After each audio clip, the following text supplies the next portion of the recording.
we can do in our daily lives, right? What about some big thing? What is happening around us? So this morning we are listening to a talk about air pollution. Hands up if you think you are affected by air pollution in Hong Kong. I repeat, hands up if you think you are affected by air pollution in Hong Kong. Hands up. No? So you don't think you are affected? You think I'm okay? There's no air pollution in Hong Kong, okay? Put down your hands, thank you. So let's listen to the talk today and know more about what is actually happening around us, okay? So today we have Professor Ho from DI to give us a talk. Shall we give him a round of applause? Thank you, everyone. Good morning. Every one of us is affected by air pollution as soon as you breathe, right? So every one of us.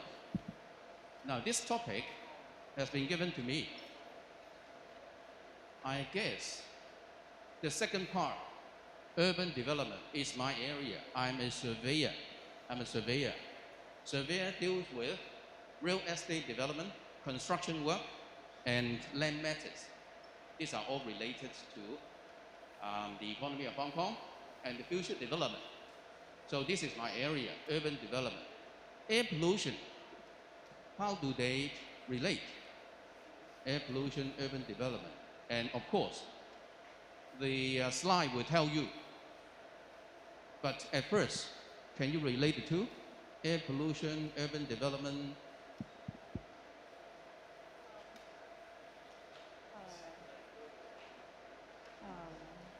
Not quite. Anyway, I will tell you how these two terms are related. And of course, Ms. Gu already highlighted the importance of air pollution. And briefly, I will talk about urban development, because to many of you, urban development may be too remote to you. Of course, you stay here in a school building which was constructed, right? So we need construction work in order to build up the hall, the classroom, and other buildings within the school. So we need construction work. So in this way, yes, you go back home, you have your living space, it has to be constructed, right? So in this way, urban development is related to every one of you. First, I introduce myself. I'm Daniel Ho. I have been teaching at the University of Hong Kong, for over 30 years. As I'm a surveyor, I taught the BSc and MSc programs related to real estate development. And I joined DI, which is the Technological and Higher Education Institute, which was established under the Vocational Training Council. In Chinese, we call it 職業訓練局, which has been in Hong Kong for over 35 years. Vocational Training Council. And Vocational Training Council used to offer programs at a sub-degree level, higher diploma, associate of science, sub-degree level. But in 2012,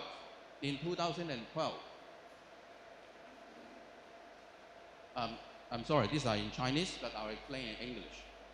In 2012, the VTC, Vocational Training Council, set up the Technological and Higher Education Institute and offer degree programs. And as the institutions which have a very strong link with the industry and individual industry, all the programs offered by DI are related closely with the respective industry. And I'm the program leader of the BSc, Bachelor of Science, Honours in Surveying program, offered under DI. We have a very high graduate employment rate, simply because we are very close to the industry, and therefore what we taught in the institute are closely related to the demand from the industry. And in fact, we constantly get in touch with the industry to make sure that what we are teaching in our institute geared or satisfy the demand of the industry constantly. We have a relatively high hours of internship, and therefore, when students graduate, we claim that they are work ready.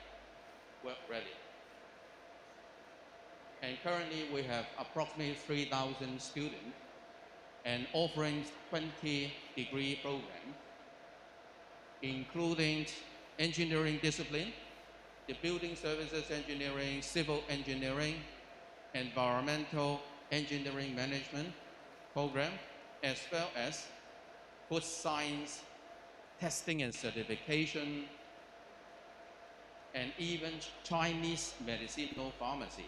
You have heard about pharmacy. In Chinese, we call it 藥劑學. But we offer Chinese medicinal pharmacy. It is related to Chinese medicine.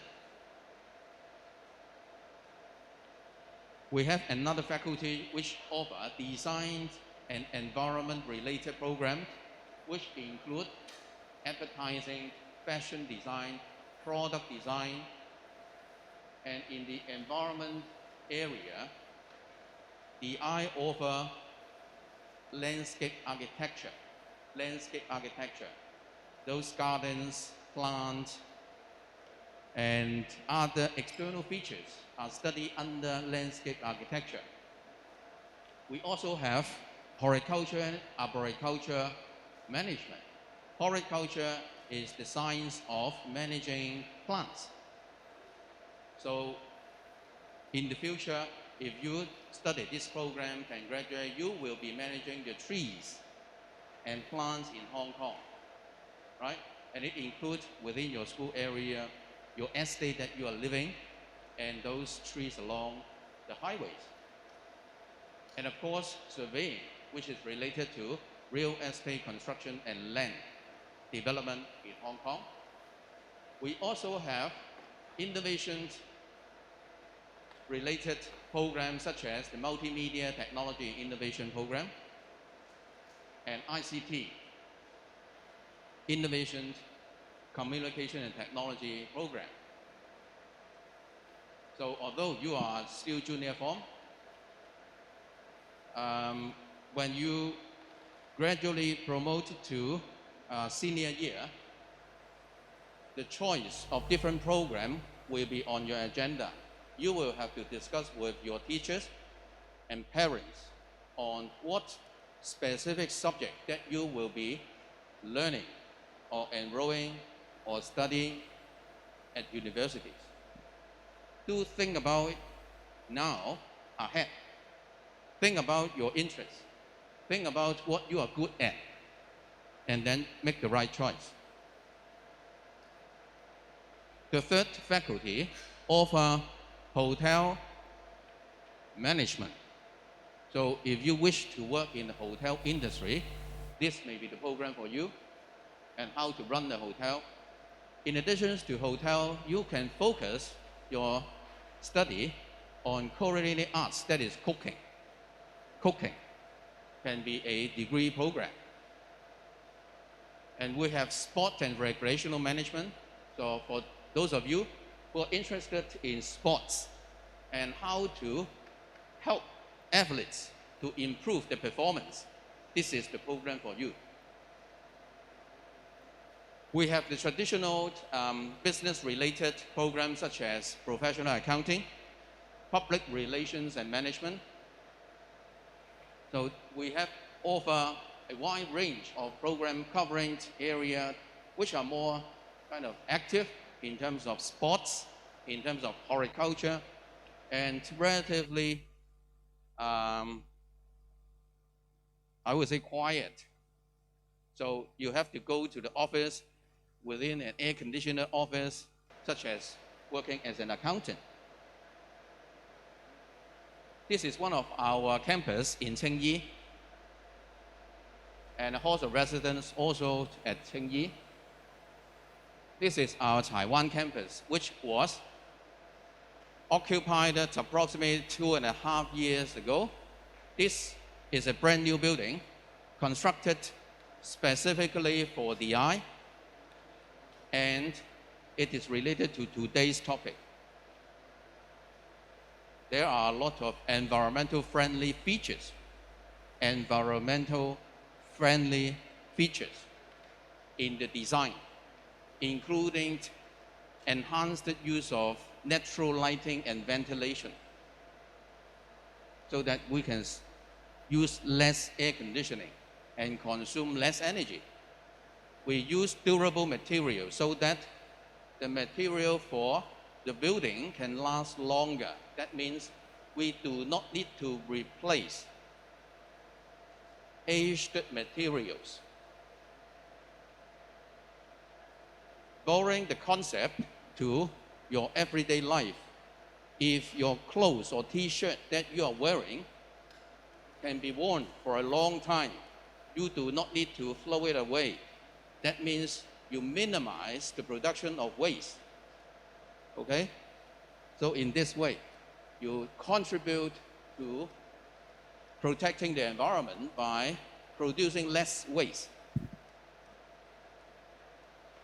And this building have obtained quite a number of prizes related to environmental protection. This is an aerial view of the DI Taiwan campus. This is Hanghua Xun, and there's an MTR here. At school, we don't call the place which you read or keep books as library. We call them learning commons. And it is very common for higher education institutes to call the library learning commons, because in the past, we borrow books, we stay in the library and then read books, but nowadays, most likely, we access digital resources. We surf the internet, we obtained material from reliable sources from the internet. And we are not studying alone. There are a lot of group projects, and therefore, the space is given to students to facilitate their discussions in group projects. So you see sofas and a very cozy environment, a lot of discussion space. It's more like a restaurant, 茶餐廳. Students can gather together. There is a computer which is connected to the internet, a flipboard, and other support for students to discuss their projects. Let's focus more on the topic that I'm going to explain today. First, I introduce the topic of sustainability, and then focus more on the environmental aspect. And of course, the topic of today's talk, air pollution, divided into two different aspects. First, global aspect, and then we focus more on local later on. What we can do, we means you and me. You can play a part. And lastly, urban development. How can urban development contribute to protecting the environment?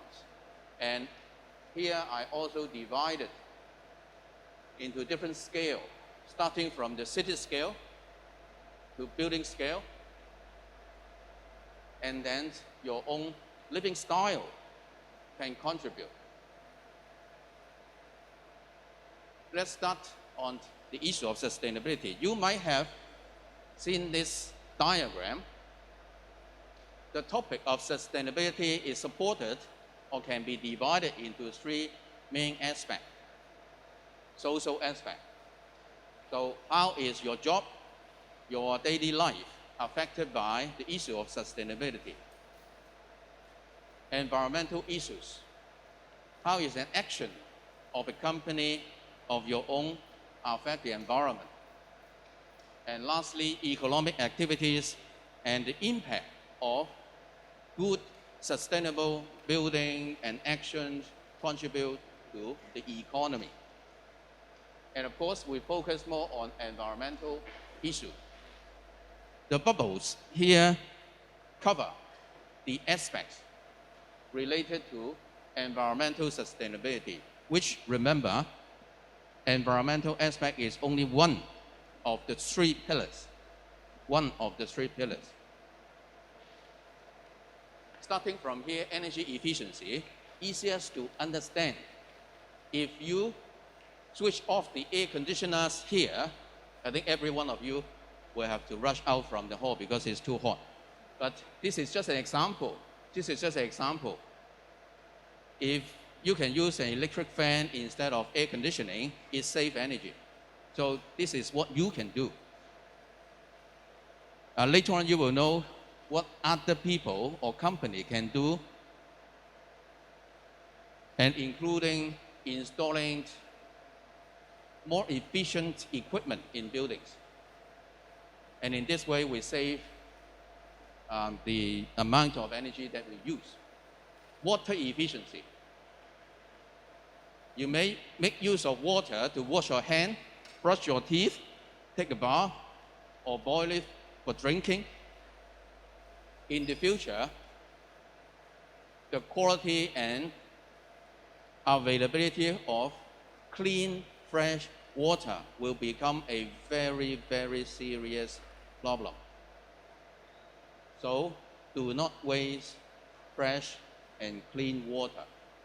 In the future, there will be fewer and fewer fresh water available for use. And I used the toilet at your school yesterday, and it was already fitted. I mean, the taps were already fitted with sensor. So even though you forgot to switch off the tap, the water flow will stop. And in this way, you save water, okay? And not only you save water, clean water is also important, okay? So later on, we'll talk about how are we going to reuse used water. Material efficiency, I've mentioned, use more durable products so that the life of the product that you use can be extended and minimize, you throw away your clothes, minimize the amount of waste. And other things which I think all of you should know, use less timber because trees need a long time to grow up to the size which you can make use of various timber products. So use less timber products. And waste reduction. Waste here I refers to solid waste. Solid waste.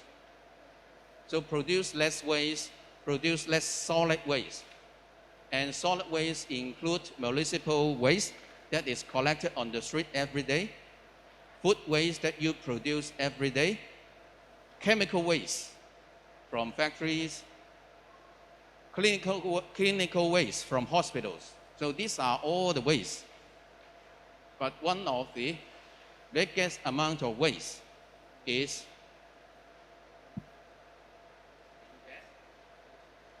air pollution. Air pollution. Here we talk about solid waste. Solid waste. So not yet air pollution.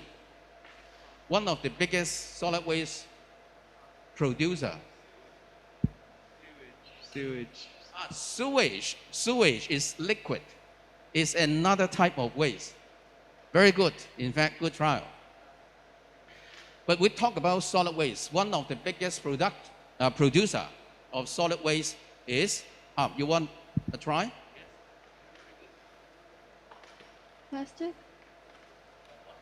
Plastic? Plastic is a kind of waste. It's a kind of waste. So I would, of course, recommend you to use less plastic because plastic is a process produced by the byproduct of petroleum production. And of course, if you throw away plastic, many of the types of plastic is not biodegradable. It's not biodegradable. So it lasts forever. And it is harmful to our environment, right? So what I refers to the biggest producer of solid waste is demolition waste. It's related to my area, urban development. Whenever you demolish this hall or building for redevelopment, you produce a lot of construction, demolition, solid waste. Okay? So all of us play a part. And of course, pollution prevention. I will cover that a bit later. And in fact, the siting of building and structures, that is urban development, have a bearing on contributing to environmental protection. Most likely, for example, for west-facing wall, so a wall facing the west, which receive a lot of solar heat gain. Usually, we put less window because windows are screened by glass, which is not very good in terms of thermal insulation. So we have solid wall, which provide better thermal insulation for west-facing walls. And of course, use of other means such as shading,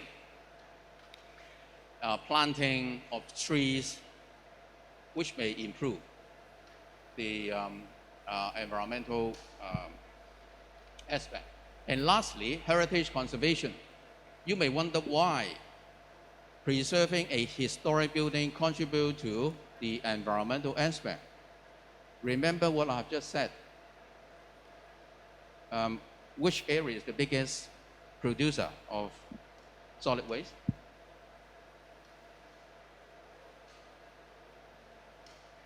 Your area. My area. Yes, construction waste.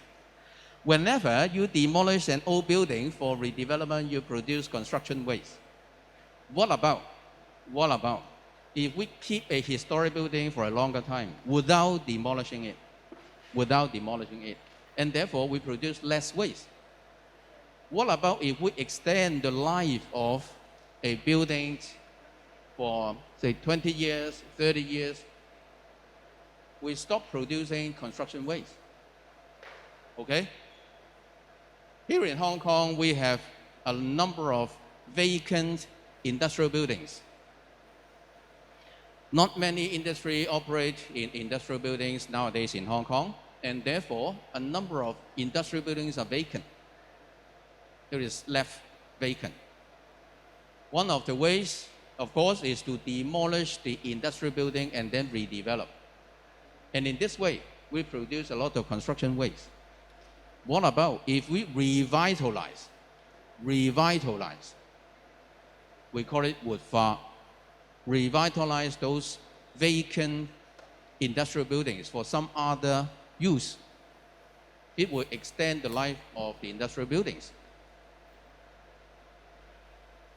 Now, for pollution, I'm glad that you have highlighted sewage, that is liquid waste. It is in the area of water pollution. This is one of the area. Yes? You said construction waste is one of the biggest, so like, what is in construction waste? Like bricks, what? The chair that you are sitting, the floor that you have been walking on, the walls, the windows, the lights, the air conditionings, all the physical matters will have to be dismantled, and then in Hong Kong, we dump those construction waste in landfill sites. So it's a big production of solid waste. But talking about sewage, that is polluted water. Polluted water is in this area, water pollution. And of course, we have solid waste. And don't forget, I'm glad that you are all very quiet, sitting here listening to me. Otherwise, I would describe it as noise pollution. Noise pollution is another area of pollution. And of course, air pollution is the focus of my talk today. These are the 4 areas of pollution taken care of by the Environmental Protection Department in Hong Kong, 環保處 Environmental Protection Department in Hong Kong, the main 4 main area of pollution. Let's move on and focus more on air pollution. First, global. So it's quite hazy. You may not see the background very clear because the air was polluted. And in fact, nearly 7 million people die because of air pollution. And it is not me who say this. It is the World Health Organization, the WHO, say so. According to the statistics, over 7 million people in the world will die because of air pollution. And air pollution may cause pneumonia, 肺炎, bronchitis, 支氣管炎, and it actually trigger stroke, heart attack. So before I started to research in the topic of air pollution, I did not realize that it was so serious. Who are mostly affected? Children. So the disease or illness that I've mentioned affect children. Women. Why women are particularly affected? You understand why? Because they always stay at home. Always stay at home. Not only women always stay at home, but usually the women at home do the cooking. In Hong Kong, we either make use of electricity to cook or gas, town gas, which are relatively clean. But in other parts of the world, especially in the third world, many of the kitchens still make use of a primitive type of fuel to burn and cook, including timber, coal, kerosene, 火水, and other polluting and in fact which produce toxic gases while you burn them. And therefore, women are affected. And of course, outdoor workers, because they have to work outdoor. What we talk about is the outdoor air quality are so poor. So these are all affected. And the sources of pollution include industry and energy supply. So whenever you have a process, you have to make use of electricity, or you have your own diesel engine, and it produces emission, and the emission may contain toxic materials. And energy supply.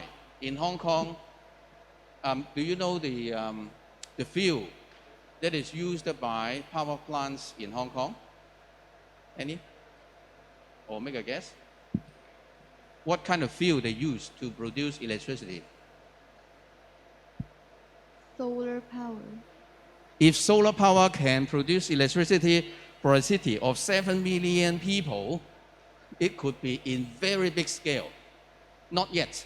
I mean, the technology and the scale is not yet reached this stage. Of course, solar energy is renewable energy, and we strive to make better and higher proportions of the use of solar energy, but not yet.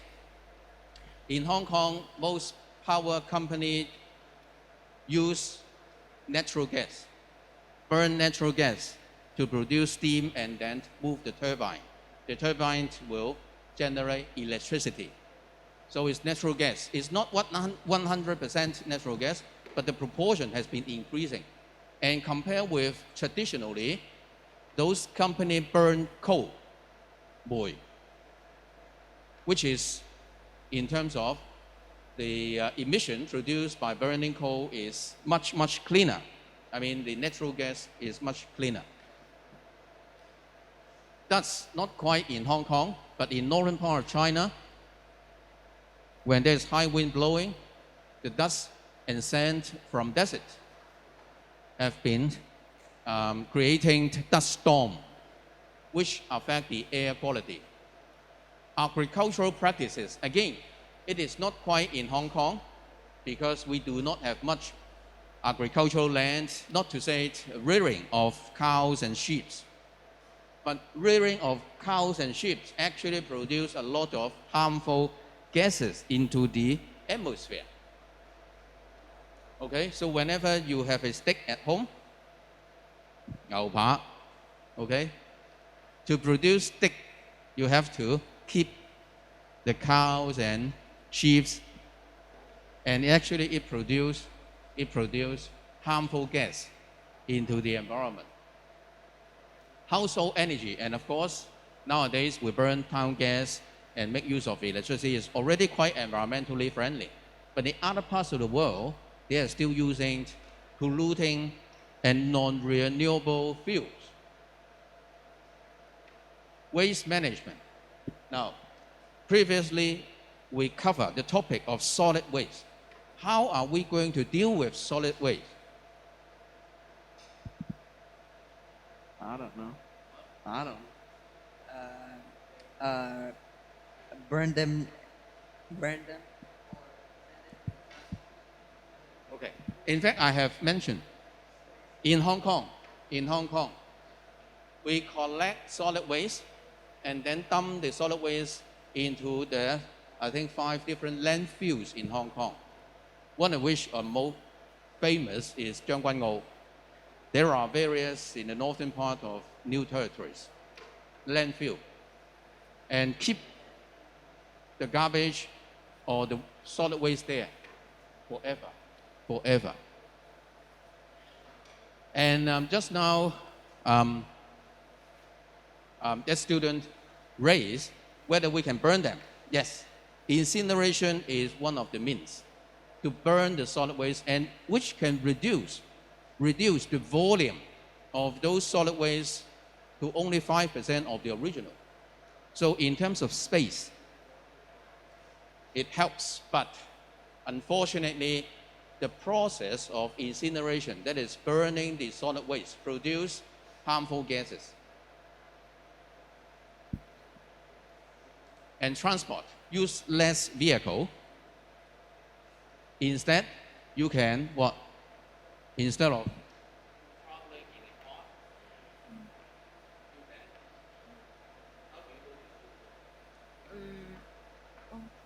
On foot.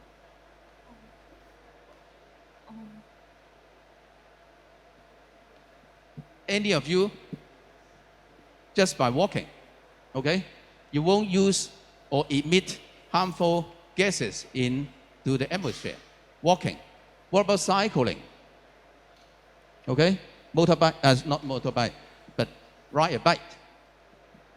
Okay, so these are the more environmental friendly means of transport. And we roughly cover this. So we turn to local. Now these statistics or figures were from LECHCO. There's a statistics section within LECHCO and collect the data for us. This indicate the number of inpatients hospitalized and death due to respiratory disease from 2007 to 2017. Over the past 10 years, from 2017, there has been an increase. Okay, in the number of inpatients hospitalized due to respiratory disease that is related to the air quality. And these are the 4 main parameters that is checked by the Environmental Protection Department. First is PM10. How many of you knows what is PM10? Any? Particular matters, 10 is 10 micron. 10 micron is 10 to the power minus 6 meters. So very tiny. Just to give you an idea, the width of a human hair is generally 20 micron, the thinness. So it's even thinner than the thinnest human hair.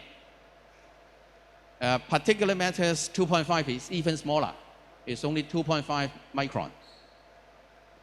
And sulfur dioxide, nitrogen monoxide, and nitrogen dioxide. You may not have covered these chemicals in your classes, but soon you will.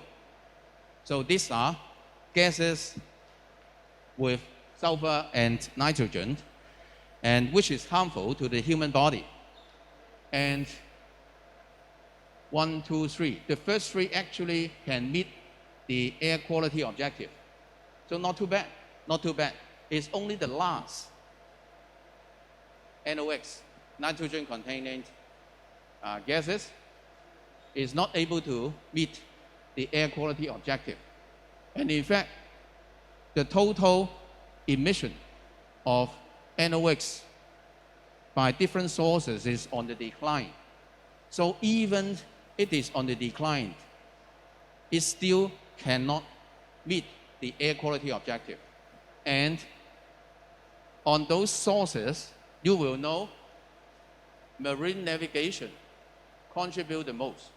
Marine navigation, that is vessels or ships running in the harbors of Hong Kong, contribute the most. In fact, you may not know, because most vessels or ships make use of diesel, 柴油, to supply and move the engine. So it still produces a lot of air pollution in terms of nitrogen monoxide and dioxide. Electricity generation by the power plant is actually reducing by the use of what? Natural gas. Use of natural gas.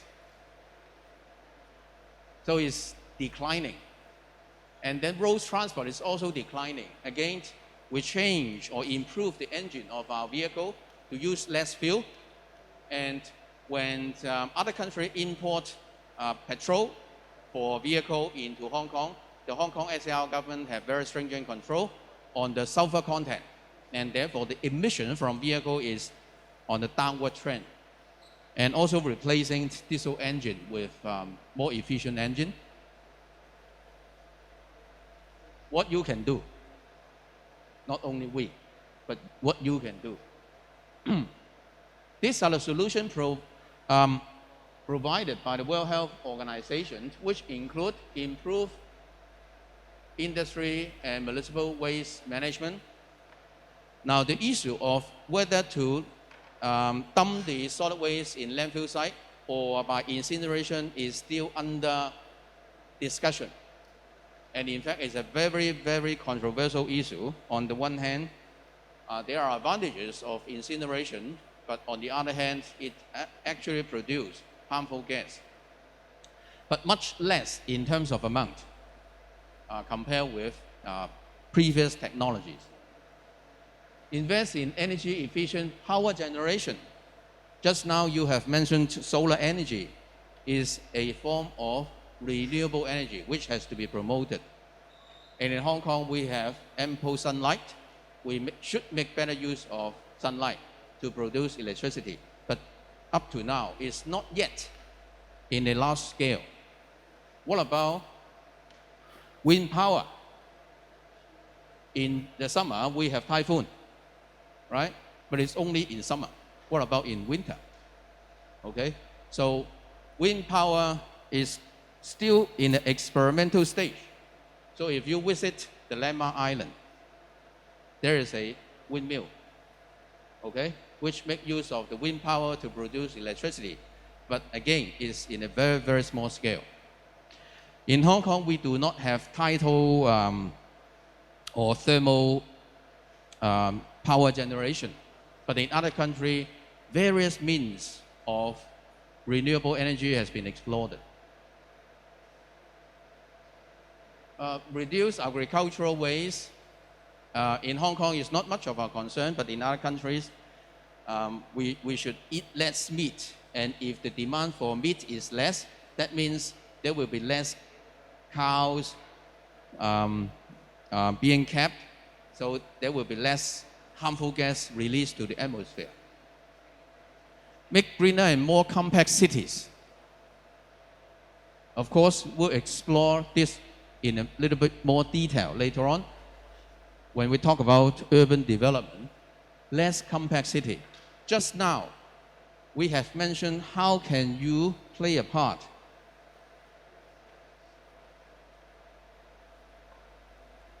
You walk to school, you ride a bike, so this contribute. And it is related to a more compact city. Compact city. So if a city is in a small scale, that means the size is not too big.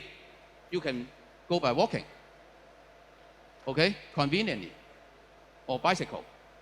So compact city contribute to environmental protection.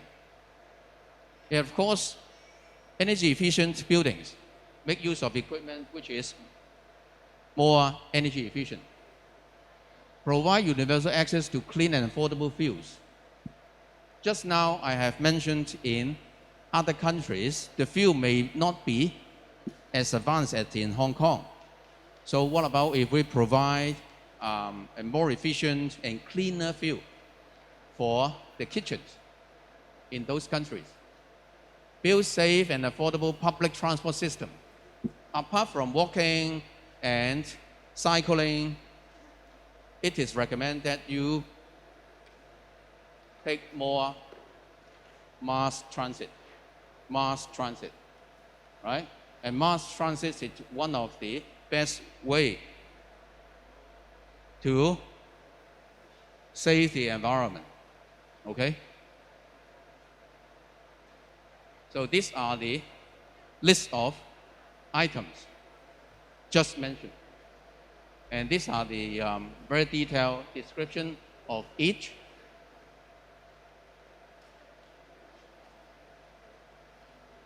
Walking, cycling, energy efficiency of buildings, and compare incineration with currently we have landfill. This is the last topic, urban development. Urban development. And we cover city scale, building scale, and your living style. And it is not just me talking about urban development. Even the WHO, the World Health Organization, highlighted the importance of a sustainable city. A sustainable city. And Hong Kong is not far behind, in fact. Back in 1997, more than 20 years ago, 1997, the then Hong Kong government started a study on sustainable development for the 21st century in Hong Kong. So it was back in 1997. And then 2 years later, in 1999, the report recommend a number of measures, which include how are we going to plan the city of Hong Kong, and what are the recommendations? What are the recommendations that buildings can do? That is, we, professional surveyors, can do.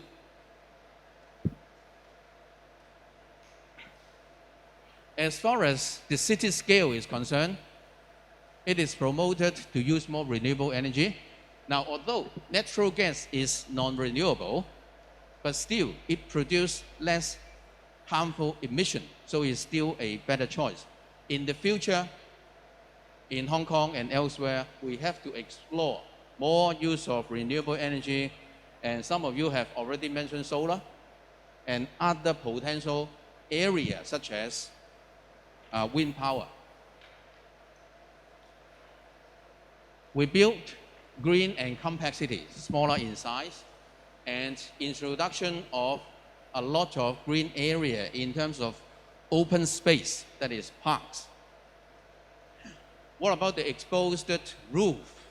We can grow on the roof to build what? Green roof. Not only green roof, we can have green walls. Avoid overdevelopment. So there is a balance. On the one hand, we develop for our economy and development, but on the other hand, not overdevelop. So if we have a chance to keep the building, keep it, and then reduce the production of construction waste. Improve the energy efficiency of buildings by, we have air conditioners and electric lighting within this hall. What about if the equipment for the air conditioning and the lighting is energy efficient? What about the lights? These are fluorescent tubes. And there are new fluorescent tubes which are more energy efficiency, consume less energy. What about we replace those tubes? Urban heat island. It affects almost all cities.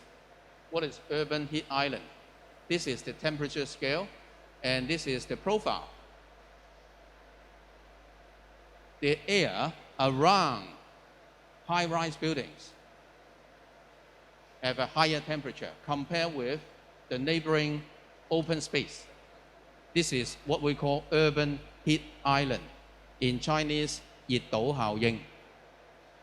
So it becomes a heat island.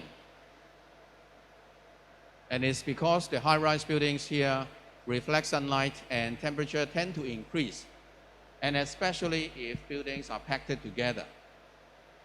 Okay?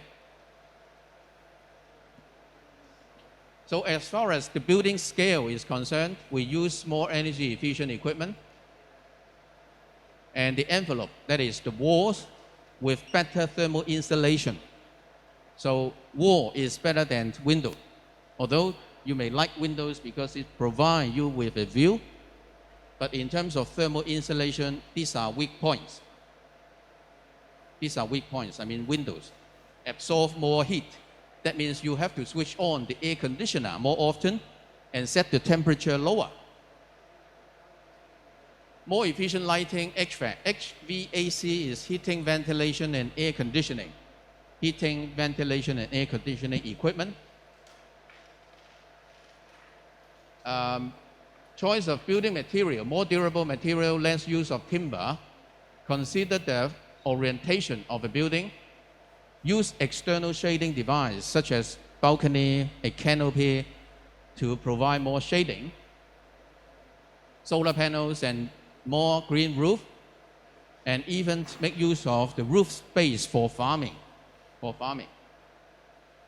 Make better use of natural lighting and ventilation so that you do not need to switch on your fan and air conditioner. And lastly, use of rain and recycled water. This is related more to water pollution if you use less water or reuse some of the used water. Here in Hong Kong, we may have a lot of rain water drain into the nearby river that is lost. What about if we keep those rainwater and the rainwater is relatively clean and can be used for flushing your toilet, irrigation of your plants? In terms of sustainable living, this is what you can do. Production of less waste. So the students already said the 4 hours. Reduce the use of water, use of mass transit for your journey, and carry out assessment. That means how good you perform in terms of environmental protection, and then keep improving. Right? So this is the end of the talk. Hope you enjoy it. Thank you, Professor Ho. So before we end, it's your recess time in 1 minute. Just 2 students, tell me what your takeaways are in this talk.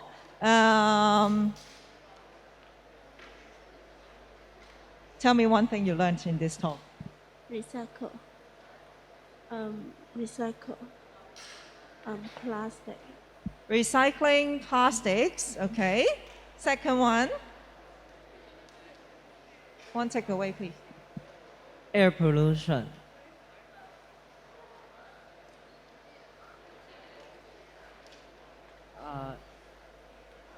Don't use, just don't use transport. Not always. Reducing the use of transport. Okay, so big round of applause for the two students who answered my question. Now, it's your recess time, everyone. Your workshop will start at 10:25. 10:25. And the workshops will take place in your homeroom. So 10:25 to your homeroom, please. You may go now, everyone. Thank you. Please wash your hands before the workshop. Wash your hands before the workshop.